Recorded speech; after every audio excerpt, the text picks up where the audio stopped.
From an emperor who cut off his own silk sleeve rather than wake the man he loved, to one who married a man in front of the entire city of Rome, here are 12 rulers whose love their historians tried to bury.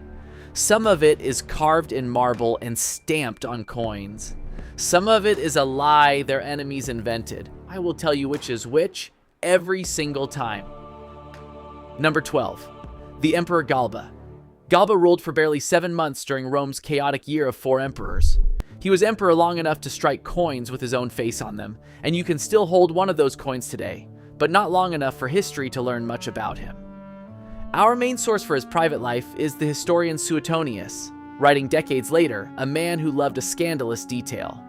Suetonius tells us plainly that Galba's taste ran to men, and specifically to men who were strong and fully mature.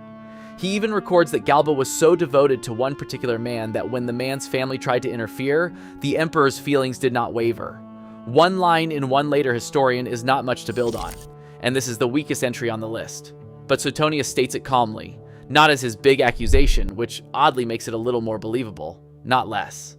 Take it for exactly what it is, a single ancient note that this emperor loved men.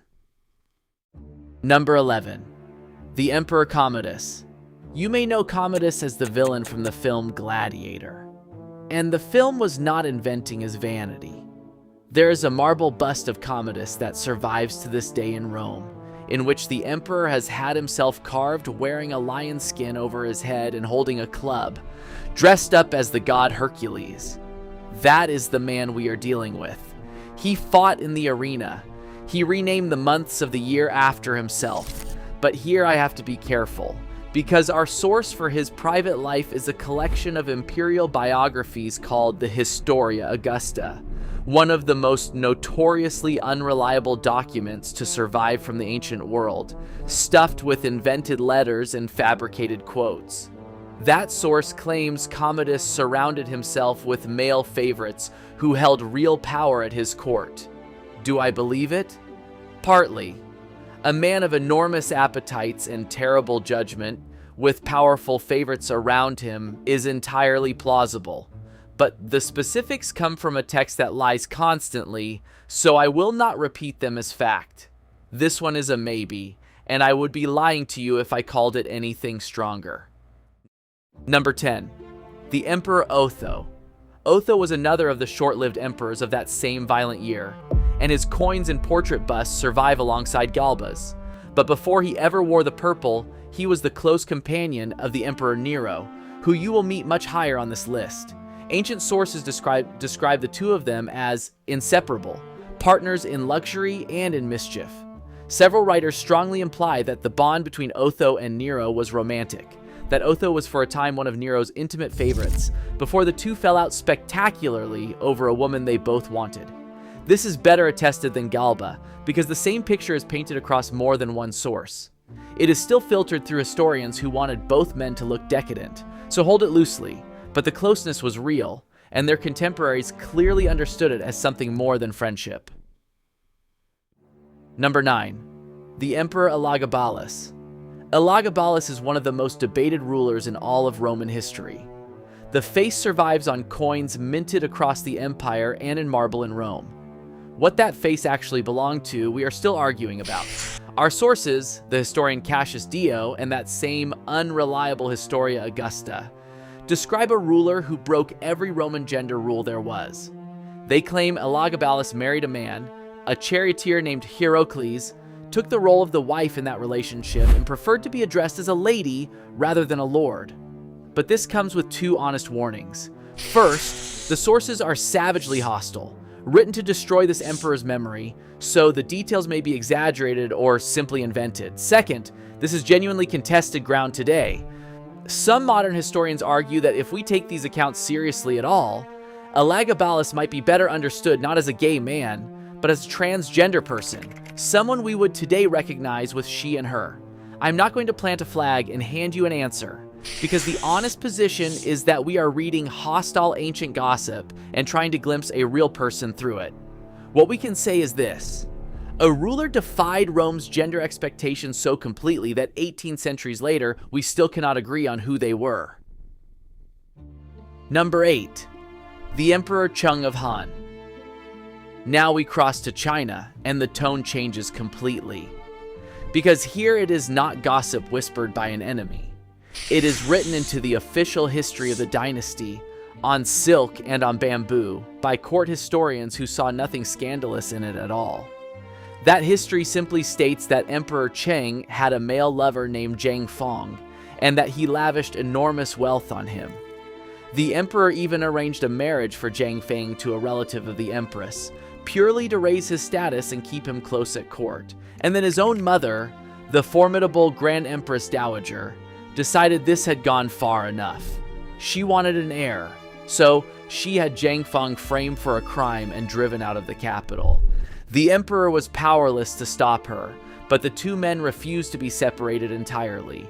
They kept their bond alive through letters, and the emperor kept promoting him from a distance anyway. When Emperor Cheng died, the histories record that Zhang Feng wept for him and died soon after. No scandal, no coded language. Somebody simply wrote it down, and it survived. Number 7. The Emperor Wen of Han. Emperor Wen was one of the most respected rulers of the Han Dynasty, remembered as wise and frugal, and the official histories record, matter-of-factly, that the great favorite of his heart was a man named Deng Tong. What he gave that man is almost impossible to believe. He granted him the right to mint the empire's bronze coins. Think about what that actually means. Those round coins with the square hole in the middle, the ones that survive today by the thousands in museums and in the hands of collectors all over the world. Some of them poured out of a furnace because an emperor was in love. He handed the man he loved the money supply of a civilization. There's a famous story that when the emperor suffered from a painful sore, it was Deng Tong who tended it with his own mouth. None of this was hidden. It was written into the record by historians who found nothing shameful in the love itself, only in the scale of the gift. And when Emperor Wen died, his son, the new emperor, stripped Deng Tong of everything. The man who once minted the empire's money is said to have died with nothing. Number 6. The Emperor Domitian. Back to Rome, and to a far better documented case. Domitian was a stern, authoritarian emperor whose severe face still stares out of marble in museums across Europe, and the most cherished figure at his court was a favorite named Antinous. How do we know? Because two celebrated poets of the era, Statius and Martial, wrote glowing published verses about Antinous and his place in the emperor's affections. These were public poems, copied and circulated across the empire, about a real person everyone at court could see, and that matters enormously. Poetry praising an emperor's male favorite is far stronger evidence than a hostile historian's insult, because it was written in the emperor's own lifetime, for the emperor's own approval. Nobody was accusing Domitian of anything here. They were flattering him about it. Number 5. The Emperor Wu of Han. Emperor Wu was one of the greatest rulers in all of Chinese history. He reigned for more than 50 years. He drove the empire's borders outward, extended the great walls of the north, and opened the trade routes that would carry silk all the way to Rome. His armies and his horses fill the tomb sculptures that survive from his era, a colossal figure, and the official histories record that he too had beloved male favorites. The most famous was a man named Han Yan, a companion so close to the emperor that the two reportedly shared a bed, and who rose to enormous influence purely on the strength of that affection, until his arrogance finally got him executed. Later, the emperor loved a musician named Li Yannian, whose singing captivated the entire court. Once again, this reaches us not as scandal, but as record. The mightiest emperor of the Han Dynasty loved men, and his own historians saw no reason at all to hide it. Number 4. The Emperor Trajan. In the center of Rome, there is a column, 30 meters of white marble, wrapped from bottom to top in a spiraling carved ribbon showing an army on the march. It has stood there for 1900 years. It was built for Trajan, remembered as one of the very best emperors Rome ever had, a brilliant general and a fair ruler under whom the empire reached its greatest extent. He is the opposite of a villain, and that is exactly why this entry matters. The historian Cassius Dio records quite casually that Trajan was devoted to wine and to male companions. But here's the striking part. Dio adds that Trajan never let it do harm to anyone, and it does not dent his glowing reputation in the slightest. A beloved, wildly successful emperor, and a Roman historian mentions his love of men, not as an accusation, but almost as a footnote, with no outrage at all. That tells you something crucial. The venom in those other Roman accounts was about politics and hatred, not about the love itself. When they liked the emperor, they simply mentioned it and moved on. Number 3. The Emperor Eye of Han. This is the most tender story on the entire list, and it gave the Chinese language its gentlest term for love between men. Emperor Eye of Han fell deeply in love with an official named Dong Qian, and raised him to the very summit of the empire. You need to picture the robes.